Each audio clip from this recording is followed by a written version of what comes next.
तो हेलो दोस्तों, मेरा नाम विशाल है और आप देख रहे हैं हमारा YouTube चैनल जिसका नाम है द नेक्स्ट लेवल। तो यहाँ पे आज हम बात करेंगे क्लास 11th का जो कॉम्प्लेक्स नंबर है, उसमें हम बात कर रहे थे quadratic equation and complex number दोनों का यहाँ पे मिक्स वाला बात कर रहे थे। देखिए यहाँ पे हमने लास्ट जो एपिसोड था, लास्ट मतलब जो क्लासेस था, उसमें हमने पढ़ा था addition of two complex number. ठीक है, now we will study about the difference between two complex numbers. ठीक है, तो दो कॉम्प्लेक्स नंबर का डिफरेंस में यहाँ पे हम देखेंगे। जैसे कि लेट कर लेते हैं हम यहाँ पे कि हमारे पास जो कॉम्प्लेक्स नंबर है, लेट कर लेते हैं complex number equal to Z1। पहला वाला हमारे पास Z1 है एंड दूसरा वाला हमारे पास एंड Z2। तो दोनों का हमारे पास क्या है, यहाँ पे हेडिंग ही है हमारे पास difference between two complex number. So Z1 minus Z2 ये हो जाएगा हमारे पास। Z1 की वैल्यू हमारे पास, अगर हम मानते हैं कि जो एक हमारे पास जो कॉम्प्लेक्स नंबर है ये हमारे पास 6 + 3i है एंड दूसरा हमारे पास कॉम्प्लेक्स नंबर 2 - i है कॉम्प्लेक्स नंबर। मतलब फर्स्ट में इसकी वैल्यू और दूसरा में हमारे पास इसकी वैल्यू। तो यहाँ पे हम पहले तोड़ते हैं 6 + 3i - 2 और यहाँ माइनस माइनस प्लस हो जाएगा 2 + i, या फिर 6 में से 2 गया तो हमारे पास कितना बचा 4 और प्लस 3i + i यानी कि हमारे पास 4i, यानी कि हमारे पास 4 कॉमन हो जाएगा, 1 + i हमारे पास ये हो जाएगा। मतलब दो कॉम्प्लेक्स नंबर का हमारे पास डिफरेंस। और भी बहुत सारे यहाँ पे टर्म्स यहाँ पे मान लेते हैं। जैसे कि एग्जांपल के लिए हम मान लेते हैं Z1 will be equal to, इसका थोड़ा कलर मैं चेंज कर लेता हूँ, तो ये वाला कलर लेता है। Z1 will be equal to 7 और plus 3i and Z2 equal to 9 - 9 और प्लस i। यहाँ पे सिंपल ही मान लेता हूँ। ठीक है, तो Z1 - Z2 यहाँ पे करते हैं, Z1 - Z2 that will be equal to, first की वैल्यू हमारे पास 7 + 3i और माइनस का साइन है तो माइनस देंगे। Z2 की वैल्यू है -9 प्लस हमारे पास i, या फिर हमारे पास होगा 7 + 3i माइनस माइनस प्लस हो जाएगा +9 और -i ये हो जाएगा, क्योंकि माइनस प्लस माइनस हमारे पास होगा। 7 + 9 हो जाएगा, कितना हो जाएगा 16 and plus 3i and -i यानी कि 2i ये हो जाएगा। यानी कि Z1 - Z2 की वैल्यू जो हो जाएगी 16 + 2i, ये वैल्यू जैसे हो जाएगी हमारे पास। ठीक है, नेक्स्ट में यहाँ पे हम चलते हैं multiplication of two complex number, यानी कि दो कॉम्प्लेक्स नंबर का यहाँ पे मल्टीप्लिकेशन यहाँ पे हम देखेंगे। ठीक है, तो मल्टीप्लिकेशन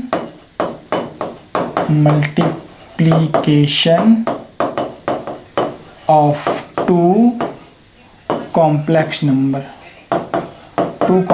नंबर यहाँ पे हम देखेंगे। ठीक है, तो दो कॉम्प्लेक्स नंबर का यहाँ पे मल्टीप्लिकेशन में हमारे पास, जैसे कि Z1 की वैल्यू हमारे पास ले लेते हैं। सबसे पहले Z1 की वैल्यू हमारे पास हो जाएगा a + ib, फर्स्ट वाला हमारे पास Z1 की वैल्यू जो बेसिक एक वैल्यूज है वो लेते हैं, और Z2 की वैल्यू हमारे पास हो जाएगा c + id, ये ले लेते हैं। तो Z1 जो मल्टीप्लिकेशन अगर हमारे पास है तो क्या हो जाएगा Z1 × Z2, यानी कि Z1 की वैल्यू a + ib ये हो जाएगा, इनटू का साइन है तो इनटू का साइन देंगे c + id।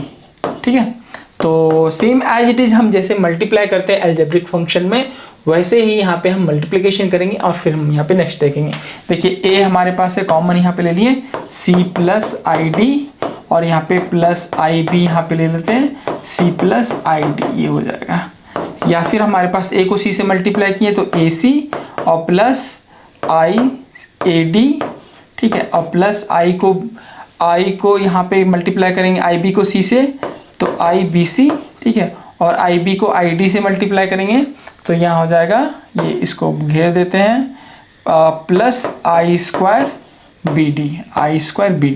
ठीक है, तो ये हो जाएगा ac + iad और प्लस ibc, और i² की वैल्यू कितनी होती है, आयोटा की वैल्यू हमारे पास -1 होता है, तो -1 को मल्टीप्लाई करेंगे यहाँ पे -bd हो जाएगा।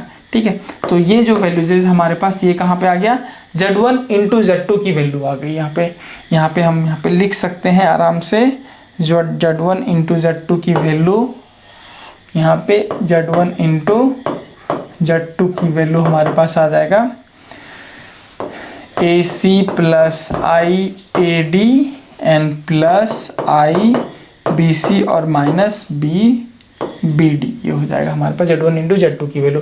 एग्जाम्पल के साथ यहाँ पे हम सॉल्व करेंगे, ठीक है। और इसको हम आप स्क्रीनशॉट लेना है तो स्क्रीनशॉट ले सकते हैं, एग्जाम्पल के साथ यहाँ पे हम सॉल्व करते हैं, ठीक है। तो एग्जाम्पल क्या रहेगा वो आप इसको देखिए और इसको फिर हम बात करेंगे। जैसे कि हम यहाँ पे हमने Z1 की वैल्यू ले ली है, Z1 की वैल्यू हमने एक लिया है 3 + I5 पहला हमारे पास, ठीक है। एंड हमारे पास Z2 की वैल्यू, ठीक है। तो यहाँ पे Z2 की वैल्यू ले लेते हैं। Z2 की वैल्यू हमारे पास हो जाएगा, जो कंसीडर कर लेते हैं 2 + I6, यहाँ पे कंसीडर हमने कर लिया, ठीक है। अब इसका हमारे पास मल्टीप्लाई, यानी कि हमारे पास Z1 इंटू Z2, या फिर हमारे पास Z1 की वैल्यू 3 + I5 और Z2 की वैल्यू 2 + I6, यहाँ पे 6 हो जाएगा, ठीक है। या फिर Z1 इंटू Z2, इसकी वैल्यू 3 को यहाँ पे कॉमन ले लेंगे। 3 को कॉमन लेने के लिए हम यहाँ पे क्या करते हैं, that will be equal to 3 यहाँ पे कॉमन ले लिया, यहाँ पे हो जाएगा 2 + I6 और यहाँ पे प्लस I5 को हमने कॉमन ले लिया, यहाँ पे 2 + I6 हमारे पास हो जाएगा। या फिर यहाँ पे हमने Z1 इंटू Z2 की वैल्यू हो गई 2 × 3, ये हो जाएगा 6, और 3 + 6 हो जाएगा 18I एंड प्लस I5 × 2 हो जाएगा, यानी कि 10I, और प्लस हो जाएगा I को इससे मल्टीप्लाई करेंगे तो हमारे पास कितना हो जाएगा I², 5 6 जा 30 हो जाएगा, I² × 30। या फिर हमारे पास Z1 इंटू Z2 की वैल्यू हो जाएगी 6, और यहाँ पे कोई मतलब 6 वाला टर्म्स तो नहीं है, तो मतलब अलग नहीं है, I से अलग वाला टर्म्स नहीं, पर वो बन सकता है, तो आगे हम यहाँ पे बनाएंगे 6 और प्लस 18 + 10 हो जाएगा यहाँ पे 28I, एंड यहाँ पे माइनस हो जाएगा I² की वैल्यू हमारे पास होती है -1, तो -1 से मल्टीप्लाई यहाँ पे होगा तो माइनस, ये हो जाएगा हमारे पास 30, ठीक है। 6 और यहाँ पे -30 हमारे पास कितना हो जाएगा 24, यानी कि Z1 इंटू Z2 की वैल्यू पहले ये लिख लेंगे 28I और यहाँ पे -24, या फिर हम यहाँ पे ऐसे लिख सकते हैं Z1 इंटू Z2 की वैल्यू -24 + I28, ये हमारे पास हो जाएगा। तो ये जो वैल्यूजेज है आपको आराम से यहाँ पे आप देख सकते हैं, यहाँ पे इसको मिला सकते हैं, स्क्रीनशॉट आप इसको ले सकते हैं, ठीक है। तो ये ले सकते हैं स्क्रीनशॉट। नेक्स्ट में यहाँ पे हम बात करेंगे कि जो वैल्यूजेज है डिवीजन ऑफ 2 कॉम्प्लेक्स नंबर के बारे में यहाँ पे हम देखेंगे, ठीक है। तो डिवीजन ऑफ 2 कॉम्प्लेक्स नंबर हमारे पास क्या होता है वो देखते हैं। तो यहाँ पे हम हेडिंग देते हैं division of 2 complex number,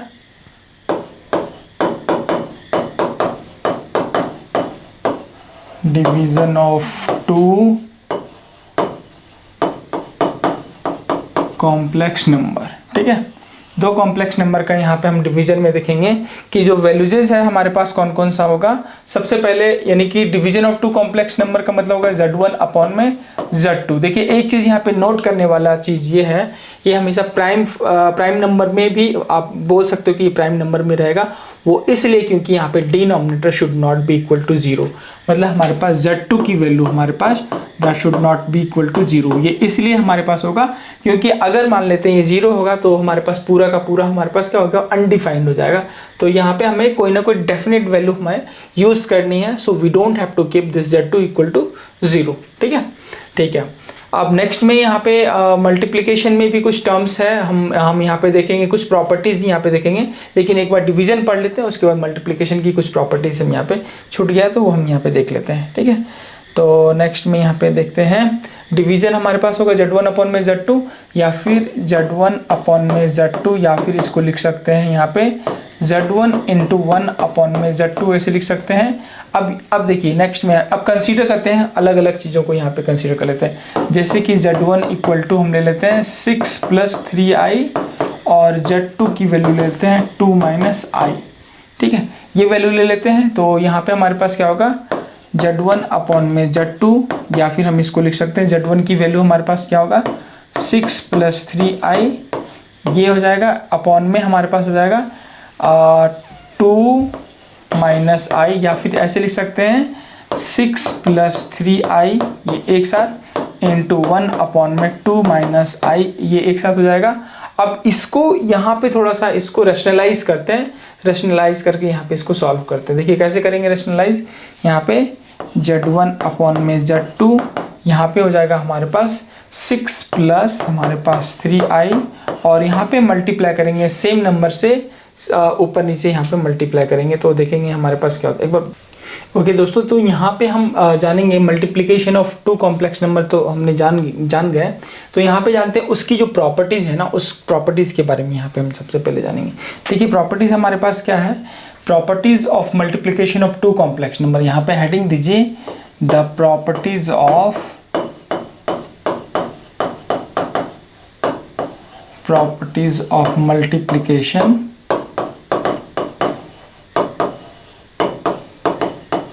multiplication of to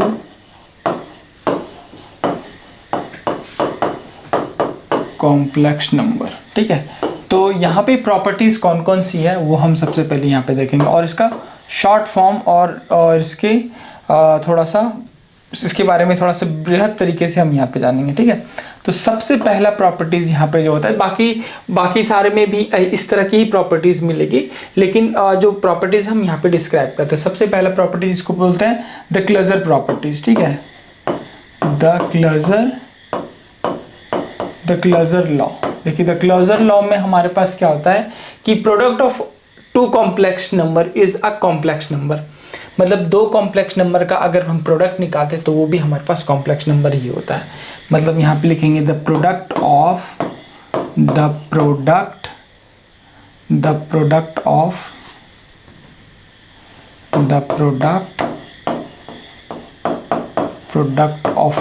to complex number is a complex number। मतलब दो कॉम्प्लेक्स नंबर का प्रोडक्ट हमेशा दो कॉम्प्लेक्स नंबर ही होता है। मतलब कि हमारे पास Z1 इंटू Z2 हमारे पास क्या होगा, ये एक कॉम्प्लेक्स नंबर है और ये भी एक कॉम्प्लेक्स नंबर है, equal to that will be the also complex number. ठीक है, पहला प्रॉपर्टी। दूसरा प्रॉपर्टीज में यहाँ पे हम देखेंगे सेकेंड वाला प्रॉपर्टीज में कि हमारे पास इसको बोलते हैं द कॉम्यूटेटिव लॉ।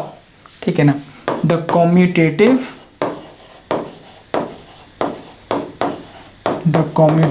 लॉ। देखिए द कॉम्यूटेटिव लॉ में हमारे पास होता है क्या है कि the product of two complex number Z1 और Z2 अगर हमारे पास होता है तो अगर उसका वाइस वर्सा भी करते हैं, मतलब Z2 इंटू Z1 भी करते हैं तो दैट विल बी इक्वल। मतलब हमारे पास the product of two complex number and their vice versa, the product of two complex number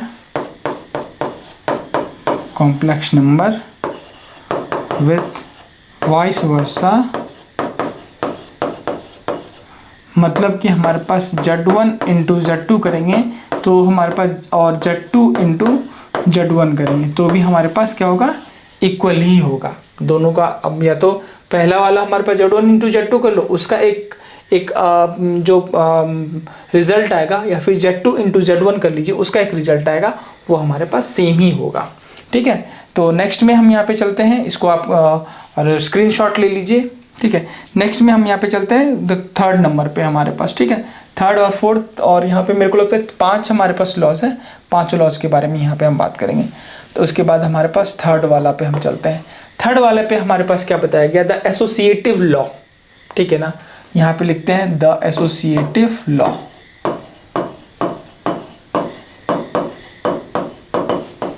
the associative law. देखिए द एसोसिएटिव लॉ में हमारे पास क्या बोलता है कि 3-4 अगर मान लो कॉम्प्लेक्स नंबर लेते हैं, मान लेते हैं 3 कॉम्प्लेक्स नंबर। ठीक है, पहला हमारे पास है Z1 into Z2 into Z3। ठीक है, ये ले लेते हैं। इन तीनों का अगर हम एक साथ क्या करते हैं, पहले Z1 और Z2 को पहले मल्टीप्लाई करते हैं, Z1 को Z2 के साथ मल्टीप्लाई करते हैं, और उसके बाद उसका जो एक रिजल्ट आता है उस रिजल्ट को हम Z3 के साथ मल्टीप्लाई करते हैं। उसके बाद फिर नेक्स्ट टाइम में क्या करते हैं, Z1 रहने देते हैं उसको, उसके बाद फिर क्या करते हैं Z2 इंटू Z3 यहाँ पे कर लेते हैं, और तब यहाँ पे हम इसको बोलते हैं द एसोसिएटिव लॉ, मतलब ये दोनों का रिजल्ट हमारा क्या होगा, वो सेम ही होगा। मतलब हमारे पास सिंपल जो मल्टीप्लिकेशन में होता है 3 × 4 एक साथ करते हैं, बाद में अगर 5 से मल्टीप्लाई करते हैं, या फिर 3 × 4 × 5 करते हैं, ये बाद में मल्टीप्लाई करते हैं 3 को, तो हमारे पास उसका रिजल्ट हमारे पास सेम आता है। वैसे हमारे पास कॉम्प्लेक्स नंबर में भी द एसोसिएटिव लॉस हमारा वो एज इट इज हमारा काम करता है। ठीक है, नेक्स्ट में यहाँ पे हम बात करते हैं कि हमारा नेक्स्ट में आएगा 4th नंबर में the expanse of the multiplicative in identities. ठीक है ना, तो यहाँ पे हम लेते हैं the expanse of 4th number में हमारे पास आएगा the expanse of existence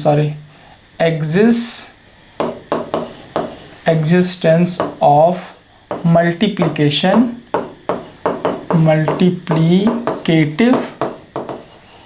identity।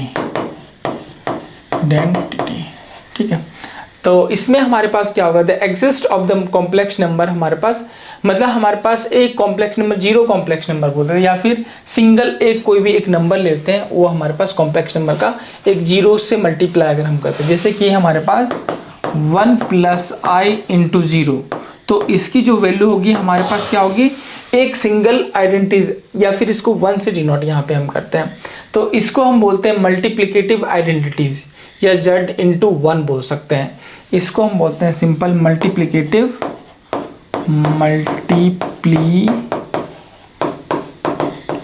Identity, या फिर हम इसको ऐसे बोल सकते हैं z × 1, मतलब हमारे पास एक कॉम्प्लेक्स नंबर होगा 1 से मल्टीप्लाई किए, या फिर ये हमारे पास z के बराबर ही होगा। 1 से कोई भी नंबर को हम मल्टीप्लाई कर सकते हैं, 1 से किसी भी नंबर को हम डिवाइड कर सकते हैं। ठीक है, तो ये सारी चीज़ें हमारे पास ये existence of the multiplicative identities में आएगा।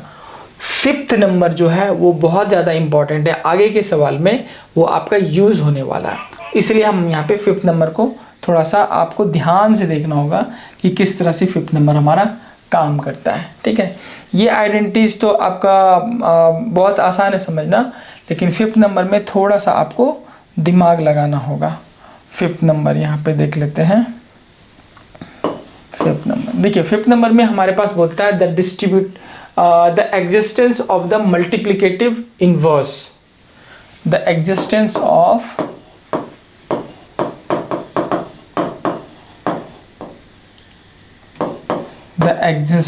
multiplicative inverse,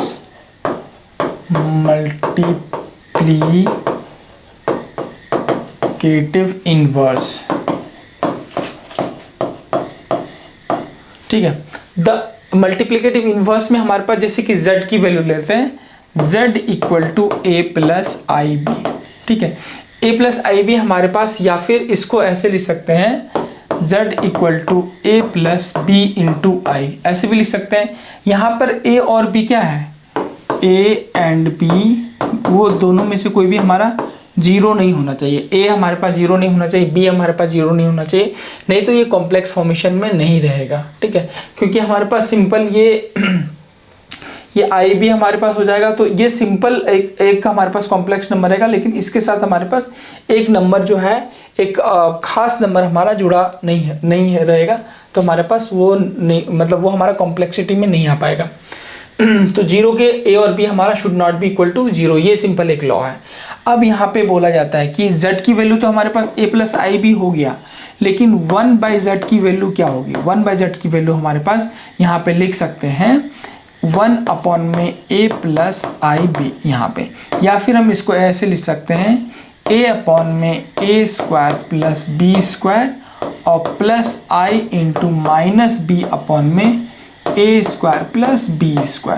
अभी देखिए इसका इन्वर्स जो होगा, मतलब कॉम्प्लेक्स नंबर का जो हमारा इन्वर्स होगा वो हमारा इस फॉर्मेशन में होगा।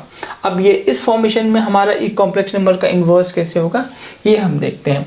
देखिए सिंपल हमारे पास 1/z यानी कि 1/में a + ib, इसको लिख सकते हैं a - ib।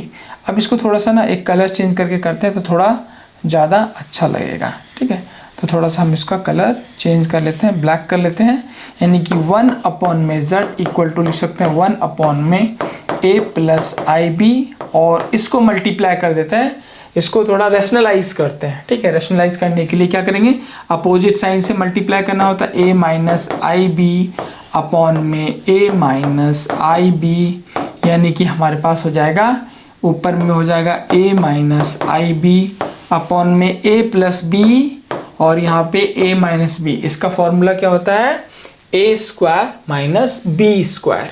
ठीक है, तो यानी कि ये हो जाएगा हमारे पास a स्क्वायर, और यहाँ प्लस का माइनस हो जाएगा i स्क्वायर, और ये b स्क्वायर। ठीक है, i स्क्वायर की वैल्यू क्या होती है, आयोटा की वैल्यू क्या होती है, आयोटा की वैल्यू होती है -1।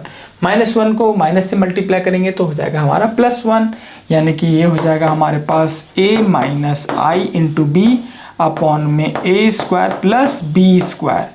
यहाँ तक आपको समझ में आ गया होगा, यानी 1/z that is equal to a minus i into b upon में a square plus b square, या फिर हम इसको ऐसे लिख सकते हैं a अपॉन में a square plus b square, plus का साइन यहाँ पे हम देंगे तो ये माइनस क्या होगा, अंदर चला जाएगा। ठीक है, यानी कि i इंटू माइनस बी एक साथ अपॉन में a square plus b square, यानी कि हमारे पास जो इन्वर्स प्रॉपर्टीज है हमारा, मतलब 1/z जो है, z की वैल्यू हमारे पास कितना है, a प्लस IB, तो 1/z की वैल्यू हमारे पास ये वाला टर्म्स हमारा 1/z का होगा। ये हमने प्रूफ कर दिया, इसका स्क्रीनशॉट ले लीजिए।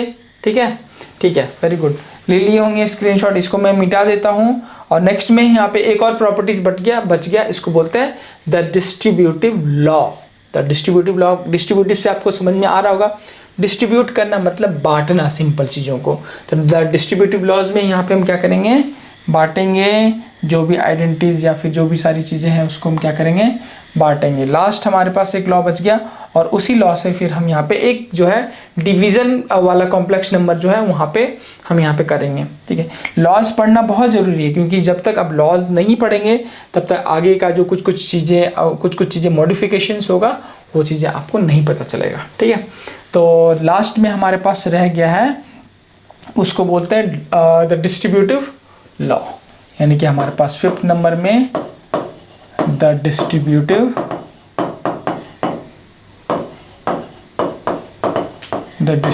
लॉ।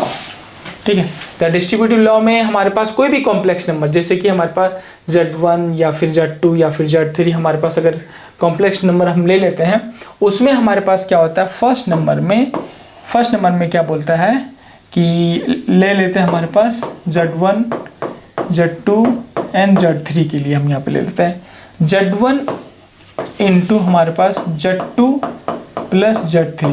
ठीक है, या फिर इसको डिस्ट्रीब्यूट कर दिया, सिंपल, मतलब हमारे पास ये कॉमन है, Z1 हमारे पास कॉमन है, तो Z1 को क्या किया हमने, Z2 के साथ डिस्ट्रीब्यूट किया, और फिर हमारे पास Z3 के साथ डिस्ट्रीब्यूट किया, यानी कि Z1 इंटू Z2 और प्लस हमारे पास हो जाएगा Z1 इंटू Z3, ऐसे हम लिख सकते हैं।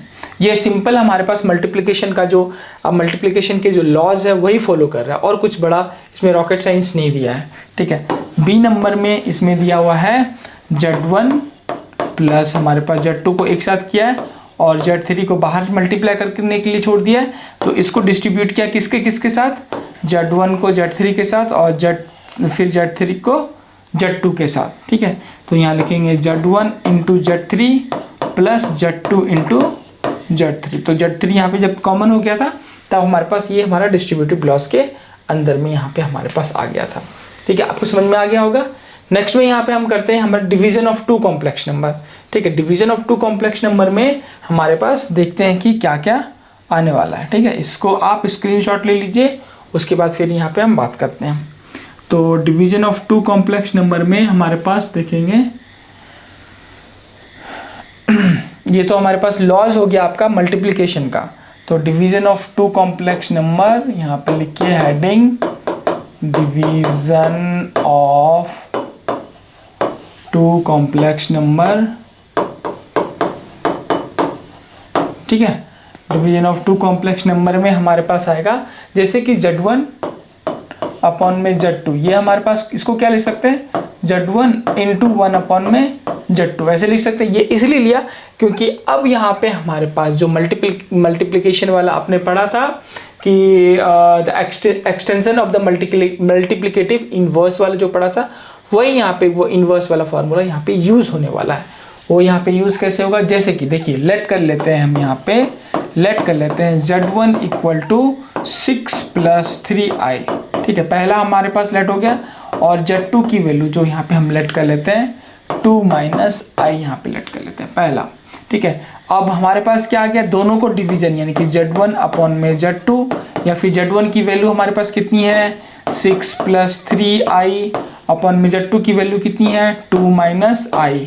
ठीक है, तो ये हम क्या करते हैं, देखिए पहला हमने क्या बोला था a प्लस आई बी हमारे पास अगर रहे z की वैल्यू, तो हमारे पास 1/z की वैल्यू क्या होगी a अपॉन में a square plus b square और plus i into minus b upon में a square plus b square, यहीं पे। ठीक है, तो यहाँ पे हमारे पास a और b की वैल्यू आपको आइडेंटिफाई करना पड़ेगा। इस टर्म के लिए हम यहाँ पे लिख सकते हैं 6 प्लस 3i एक तरफ ले लिए इंटू 1 अपॉन में 2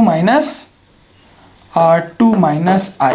इस टर्म के लिए हमारे पास क्या होगा, इस टर्म के लिए हमारे पास a इक्वल टू क्या हो जाएगा, a इक्वल टू 2 हो जाएगा और b इक्वल टू -1 हो जाएगा, यहाँ पे -1 हो जाएगा। ठीक है, a इक्वल टू 2 और b इक्वल टू -1। तो ये टर्म्स जो है हम यहाँ पे रखते हैं 6 यानी कि Z1 अपॉन में Z2, या फिर हम इसको लिख सकते हैं 6 प्लस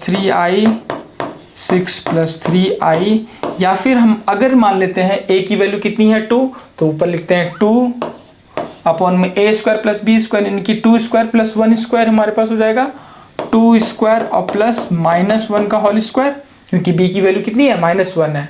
ठीक है, और प्लस हमारे पास हो जाएगा i इंटू माइनस क्या बोल रहा है माइनस b की वैल्यू कितनी है माइनस, तो माइनस तो पहले से ही है, और माइनस b यानी कि -1 अपॉन में क्या हो जाएगा a square plus b square यानी कि फिर से वही 2 स्क्वायर प्लस -1 का होल स्क्वायर, इसको ब्रैकेट क्लोज।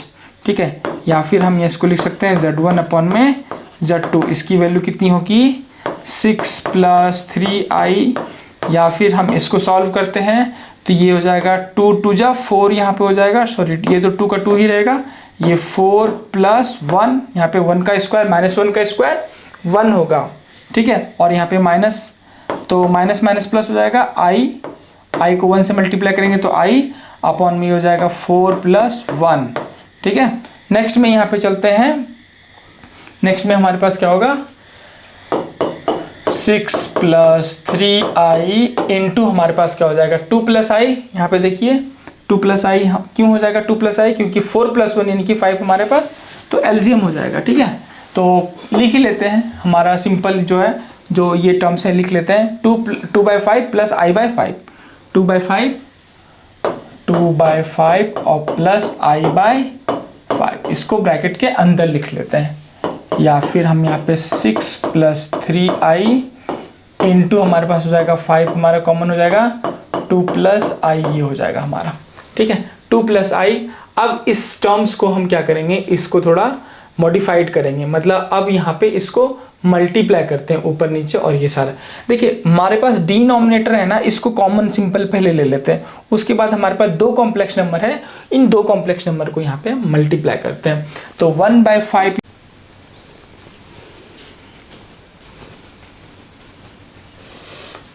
ओके। तो यहाँ पे हम आज बात करेंगे the square root of negative real number के बारे में, यहाँ पे हम बात करेंगे। देखिए square root of negative real number में हमारे पास क्या होता है, जैसे कि हमें पता है कि i स्क्वायर की जो वैल्यू है हमारे पास -1 है। अभी हम क्या करते हैं कि -i स्क्वायर, इसको हम ये जो है -i का होल स्क्वायर यहाँ पे करते हैं, तो इसकी वैल्यू कितनी आएगी, तो -i का होल स्क्वायर यहाँ पे हो जाएगा, तो इसकी भी वैल्यू हमारे पास -1 ही आता है, क्योंकि ये हमारे पास ये वैल्यू जो देगी हमारे पास ये i स्क्वायर ही देगी, जो कि हमारे पास -1 ही हमारे पास फाइनली ये आ जाएगा। यानी कि बोलने का मतलब ये है कि द स्क्वायर रूट ऑफ, यहाँ पे लिखेंगे स्क्वायर रूट ऑफ -1 आर हमारे पास क्या होता है आई होगा। -1 का हमारे पास स्क्वायर रूट हमारे पास सिंपल आई होगा और हमारे पास -i यहाँ पे हम बोल सकते हैं। ठीक है, तो जब भी हम यहाँ पे रूट अंडर -1 लेते हैं, we would only root under -1 लेते थे, इसका मतलब हमारे पास सिंपल i ही होता है। ठीक है, अभी एक एग्जांपल यहाँ पे हम देखेंगे, एग्जांपल से हमें और अच्छे से यहाँ पे पता चल जाएगा। ठीक है, एग्जांपल में जैसे कि √3i का यहाँ पे स्क्वायर यहाँ पे हम करते हैं। √3i का स्क्वायर हमारे पास क्या होगा, √3 का स्क्वायर और हमारे पास i का स्क्वायर, यानी कि ये हो जाएगा हमारे पास -3 हमारे पास, इसको बोल सकते हैं। और यहाँ पे एक काम और करते हैं, √3i इस पूरे का स्क्वायर। ये i जो है एक्चुअली में बाहर में है, तो यहाँ पे बाहर आएगा, सिर्फ ये रूट जो है 3 के ऊपर लगा हुआ है, i के ऊपर नहीं लगा हुआ है। तो ये हमारे पास आ जाएगा √3 का स्क्वायर और यहाँ पे हमारे पास i का स्क्वायर, -√3 एक्चुअली है, तो -√3, तो -√3 that will be equal to हमारे पास +√3 का स्क्वायर, यानी कि हमारे पास हो जाएगा 3i², हमारे पास की वैल्यू माइनस। तो यहाँ पे हम बोल सकते हैं कि √3 जो है हमारे पास -√3 की अगर हम बात करें यहाँ पे, तो ये जो होगा -√3 और हमारे पास दूसरा हमारे पास है √3i। तो स्क्वायर रूट ऑफ -√3i हमारे पास क्या होता है, √3i और हमारे पास -√3i, ये दोनों हो जाएगा हमारे पास, यानी इसका स्क्वायर रूट ऑफ हमारे पास ये दोनों हमारे पास ये आ जाएगा। तो एक जो हमारे पास रियल नंबर वाला जो पार्ट है ये आपको यहाँ पे पता चल गया होगा। नेक्स्ट में यहाँ पे हम बात करते हैं कि देखिए एक चीज़ और यहाँ पे देखेंगे कि जब भी हमारे पास रूट जैसे कि a इंटू √b रहे, तो इस टर्म में हमारे पास सिंपल क्या आता है, root under a into b हमारे पास आता है। तो ये सारे पॉजिटिव रियल नंबर के लिए होता है, पर नेगेटिव रियल नंबर हमारे पास वो बिल्कुल अलग टर्म्स में हमारे पास जाता है। ठीक है, नेक्स्ट में यहाँ पे हम बात करेंगे कि जो आइडेंटिटीज है इसका, सिंपल आइडेंटिटीज। देखिए सिंपल आइडेंटिटीज है,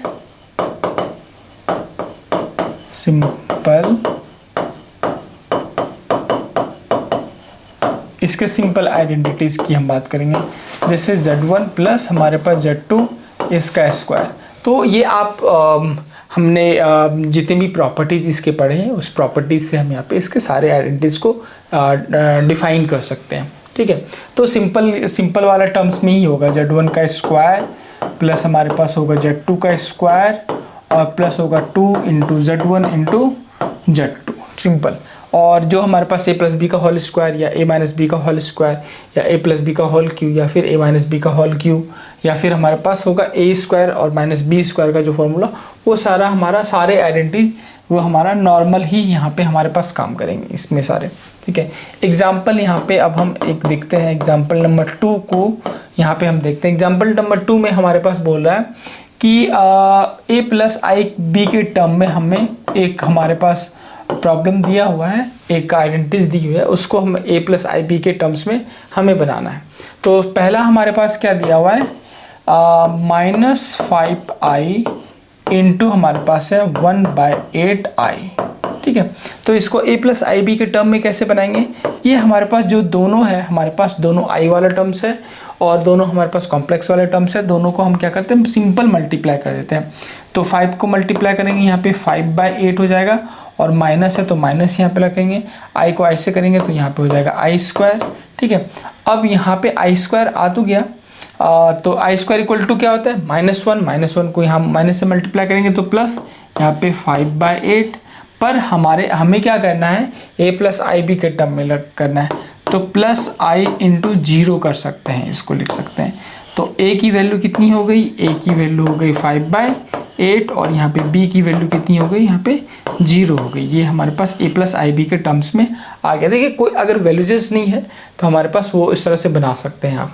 ठीक है, तो नेक्स्ट में यहाँ पे हम देखेंगे कि इसको a प्लस आई बी के टर्म्स में हमें निकालना है। तो कोई एग्जाम्पल एक यहाँ पे हम देखते हैं, a प्लस आई बी के टर्म में निकालना है। एग्जाम्पल नंबर 3 में यहाँ पे देखते हैं, जैसे कि 5 - 3i इसका होल क्यूब, इसको कन्वर्ट करना in form of in form of a plus i और बी के टर्म में हमें निकालना है, ठीक है। तो 5 माइनस 3i को हम क्या लिख के a माइनस बी का होल क्यूब पे तोड़ेंगे तो ए क्यू आएगा, यानी कि 5 का whole cube minus a cube minus b cube, यानी कि 3i का whole cube a cube minus b cube minus 3ab minus 3 into 5 into 3i into a minus b, यानी कि 5 माइनस 3i। ये हमारे पास हो जाएगा ए क्यू, 5 का होल क्यूब हमारे पास कितना होगा 125, ठीक है, माइनस हमारे पास होगा 3 का होल क्यूब हो जाएगा 3 3 जा 9 9 3 जा 27 इंटू आई का होल क्यूब माइनस हमारे पास हो जाएगा 5 3 जा 15 इंटू 3 15 3 जा 45 आई इंटू 5 माइनस 3i, ठीक है। नेक्स्ट में हमारे पास हो जाएगा 125 और आई क्यू हमारे पास है, यानी कि आई क्यू की वैल्यू होती है हमारे पास आई, क्योंकि आई स्क्वायर इक्वल टू -1 तो माइनस आई हो जाएगा, ये माइनस आई यहाँ पे और माइनस माइनस हमारे पास प्लस 27i इसको लिख सकते हैं। और माइनस 45 को 5 से यहाँ पे मल्टीप्लाई करेंगे तो ये हो जाएगा 5 5 जा 25 का 5 कैरी हमारे पास 2 हो जाएगा, 5 4 20 प्लस 2 हमारे पास 22 हमारे पास हो जाएगा। और आई है तो आई हमारे पास हो जाएगा माइनस माइनस सब प्लस 45 3 जा हमारे पास कितना था 135 हो जाएगा 135। अब यहाँ पे 135 और यहाँ पे माइनस माइनस प्लस और आई को आई से मल्टीप्लाई करेंगे तो आई स्क्वायर यहाँ पे आ जाएगा, ठीक है। अब जो सेम वाले टर्म्स है उसको हम यहाँ पे ऐड करेंगे, सब्ट्रैक्ट करेंगे, अगर है तो 27 और 225 है, ठीक है। तो यहाँ पे 125 और माइनस हो जाएगा क्योंकि 225 हमारे पास बड़ा है, उसमें से 27 माइनस करेंगे तो हमारे पास क्या आएगा 198i, ठीक है, और माइनस 135, ठीक है, माइनस 135। तो ये हमारे पास क्या बचेगा 135, ये हमारे पास होगा -10 और माइनस 198i। ये हमारे पास इस तरह से आप लिख सकते हैं, या फिर हम लिख सकते हैं -10 और प्लस माइनस 198 इंटू आई। तो ए की जगह पे हमारे पास हो गया -10 और बी की जगह पे हो गया -198। तो a प्लस आई बी हमारे पास ये वाला टर्म्स हमारा ये वाला हो गया, ठीक है। तो नेक्स्ट वाले आपको ये आराम से पता चल गया होगा कि बिल्कुल ये सिंपल फॉर्मेशन में है, ये हमारा सिंपलेस्ट फॉर्म में इसको हम मतलब इसको निकाल सकते हैं, क्योंकि